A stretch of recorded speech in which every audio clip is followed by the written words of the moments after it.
Hello again and welcome to another edition of Southern Country. Hi, I'm Herb Southern. Welcome to the show, my friends. I'm very lucky to say I have Ricky Van Shelton today. How you doing, my friend? Good. How you doing? It's been a long time. Been a long time. Welcome back to the show. Thank you. That picture I have here shows how long ago we've been together. Yeah, it's been a long time ago. Okay. That picture was from the early 90s, and we both changed quite a bit. You want to show, see if Leo, can you get that picture so we can see what the two of us? Can you zoom in on that? That's what we used to look like. That's it. And now look, you know, like. Got it. All right. Ricky, what's Ricky been up to since that picture was taken? Well, I've just been traveling, looking at the world through the windshield and just making music everywhere. Yeah. Still doing it. Your album, what do you got out musically now? Fried Green Tomatoes, your last album? That was my last album. Okay. I've been working on an original project for 3 years, but it's not released yet. Okay. What's on that project? Well, it's songs that I've written over the years. Oh, okay. Just various types of songs, actually. I mean, they would all be played on the country radio station. Oh, yeah.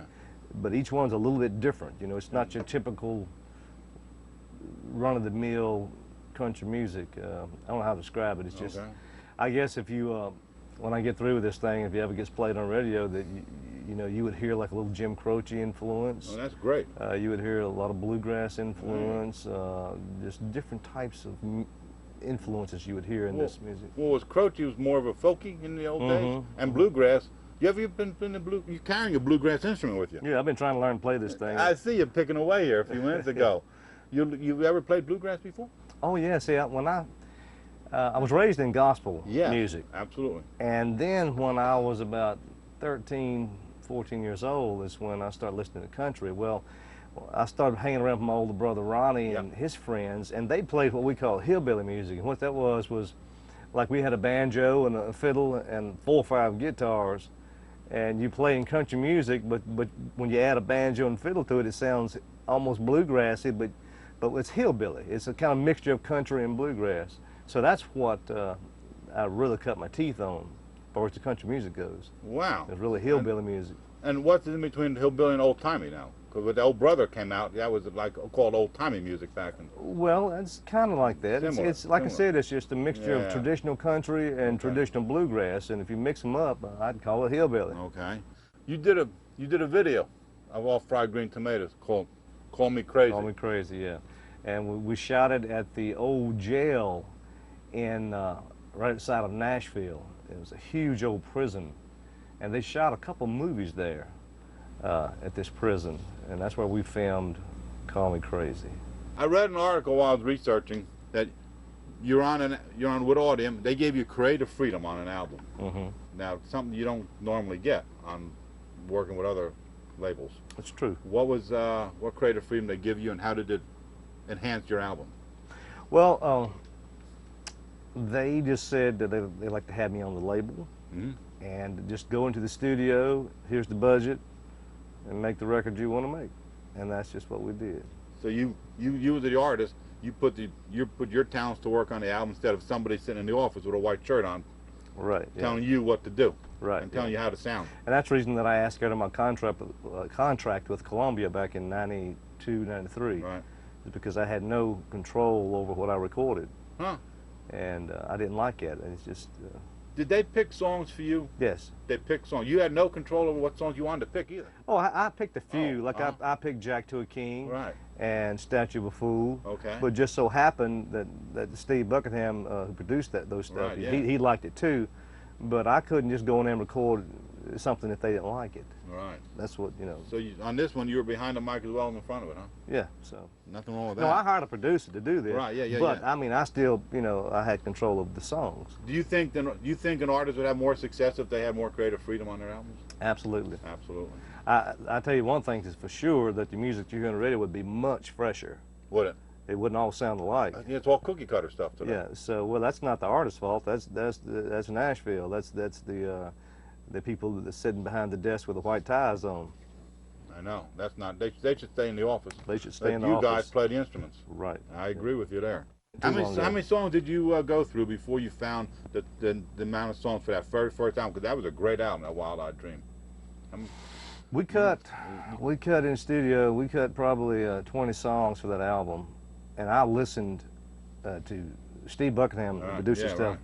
he gave me tape after tape after Right. tape, and each cassette was a 90-minute cassette, Right. and they were full of songs. Mm-hmm. And then I would go, we'd have a meeting, and I would, he'd say, well, which one of these songs did you like? And I would tell him number 1, number 3, number 5, whatever. And then he would tell me the ones that he liked, and so on and so forth, and that's how we got that together. What was the exact sound you were looking for when you picked those songs out for the very first time? What were you trying to create, a certain Ricky Van Shelton sound at that time, or just No. singing the way you always sang in the old days? Exactly. We just the songs I liked, and I just sang them, and that was it. There you go. That album went #1, I read. Yeah. Yeah. Oh, yeah. How about putting a video in? How about Crime of Passion? There you go. That's the first one I had out. Yeah. You remember anything about that? Well, it was my first one, and Yeah. I remember we shot at a little gas station there in Nashville, and I had to come walking across the screen with my jacket over my shoulder and a tank top on, and it was about 30 degrees, Ooh. you know, because I couldn't breathe because the steam kept coming out of my mouth, you know, and so I had to walk across there without breathing, you know. I remember that. Since Wide-Eyed Dream, what's the difference between all the albums? You made, what, 14, 15 albums over the years? Mm-hmm. We have any changes that people would notice, or just plain, you're just still Ricky Van Shelton from beginning to the last Friday? I don't think people would notice any difference at all between my first album and the last album, because I didn't try to change anything. I wasn't looking for a direction, anything like that. I just wanted to sing, you know. Now again, I didn't get to choose the songs always, or hardly ever, that I wanted to sing, and never got to choose the singles that went to the radio. That's so. And so, well, it's changed probably now. It's probably a little different now, but back then the studios and the record companies, they had total control over you, you know. I never realized they really held the reins on you like that. Oh, absolutely. Hey, let's get away from the music. Talk about your children's books. There's something you did. Well, yeah, I wrote 3 children's books, and they're called Tales from a Duck Named Quacker. Yep. And they're written in rhythm and rhyme. What's rhythm and rhyme? Well, it's like rap music is rhythm and rhyme. Get it? Yeah. Yeah, you can read this in rhythm, you know. Okay. There once was a duck named Quacker. That's That wagged his tail like a dog, and it seemed so strange in the sun, or the ring that a duck. I mean, yeah, you know, you just you just kind of rap it out, but it's just rhythm and rhyme. So that's the way the whole thing is written. It's just not a story. It's written like in song form, you might say. What made you get into book writing? Well, I don't know. Okay. I really never intended to. I just started doodling one day on a pad, you know, and scribbling, and first thing you know, I then wrote this little story. They did very well. I was going to ask you, how successful were they? Oh, they were very successful, actually. I got to read one on the Today Show, and so yeah, they did. Those 3 did extremely well. Pick another song for us. Pick another song from his song list. I read "Rockin' Years" with Dolly. That's a great one. That was the #1 for you guys. Sure was. Let's talk about some of your hobbies. You do some flying. You got your pilot license, I read. That's right. Yeah. So you had a fear for flying. You kind of went up in the air on your own, and you're doing it now, huh? Yeah, I used to wouldn't fly. Yeah, well, I did fly, but I hated it. I hated it with a passion until I started until I got my pilot's license, and I fly myself, and I love that. Yeah, but I still hate commercial flying. Do you? That's the biggest hassle in the world. Oh, waiting in line is the worst, man. Oh, I hate it. And you do cars? You're a car man? I like man? old cars, yeah. Yeah, I read that. And you do painting. I never knew that about you until I researched it. Well, the 2 things I've always done is sing and draw pictures, you know. And so, as a matter of fact, on my website, we sell a few little pen and ink drawings of old buildings around home. So I read it on one of the articles that you used to draw 1 painting a week to make some change. Some dough. High school. Yeah, in high school, yeah, I would do an oil painting and sell it to somebody, so I'd have some money for the weekend. Spending money. Yeah, some spending money. Nothing wrong with I never heard anybody just selling a painting for spending money, you know? Yeah, I sold a bunch of them. Yeah. Actually, in 92, 93, we had a benefit back in Alta Vista, Virginia, where we come from. Yeah, I read that. And we sent word out over the newspaper and radio for people to bring these paintings that I had sold in, and was going to make an exhibition and take that money, charge people to get in, take that money, and we gave it to the Shelton workshop for the handicap. Yeah. And we had a whole building full of paintings, and I had as much fun looking at them as anybody, because I've forgotten about them. How long did it take you to do a painting? Just Well, back in them days, I could do one in a day or two. They'll knock it right out. Yeah. Yeah. Kind of like Bob Ross on TV, Yeah, you know, just. Yeah, connect the dots almost, huh? Yeah. Almost, huh? Almost, yeah. Hey, I read the signature song of all those hits you've had. What would be your signature song that you want to be remembered by most? Oh, well, that's a tough question, but Somebody Lied probably. That was my first #1 song, and. Yeah, I played that this morning on the radio. Somebody Lied. Yeah, that's a good one. Yep, that's a great song. Yeah. You joined the Opry in '88, huh? Yeah.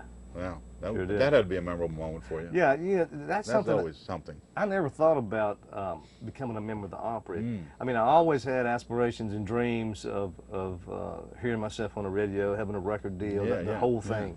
But I never once thought about becoming a member of the Opry because I thought you had to be a living legend, Yeah. you know, half dead to become a member. You were a living legend, but you ain't half dead.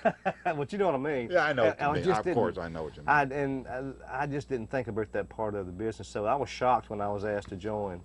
And I guess I was the last Opry member that Roy Acuff inducted. Oh, wow. I guess I was. Yeah, Roy. Who was the other guy? I read that in one Jack of our, Green. Jack Green. Yeah, I remember that. Website. RickyVanShelton.com. I've been there, and it looks good to me. Good. I got a lot of the information from this. Yeah, you can get all the information that you want. Yeah. You Probably more than you need. Yeah, well, look, I got more questions, but we're going to run out of time. Tell you what we're going to do. Pick another video, we're wrapping up the show. Okay, let's do, how about Pretty Woman? That's a great song. Yeah. Tell us something about that and how you got to doing that song, and we're going to wrap it up. Well, I do that song in just about every show, and I went to Farm Aid in '89, I think it was, '89 or '90. I went to Farm Aid, and I was going to do, you get to do 2 or 3 songs. And anyway, out of the blue, I just decided to do, instead of one of my hits, I decided to do Pretty Woman because of the type of audience it was.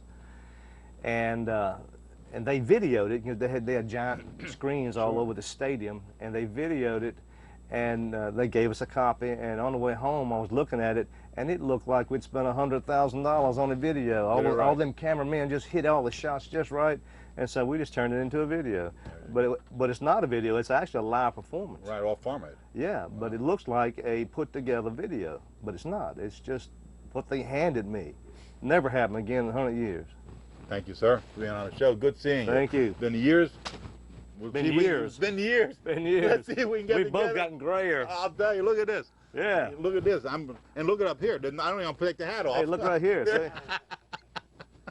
Thanks a lot, Rick. It's a pleasure to talk to you. Let's wrap up this edition of Southern Country.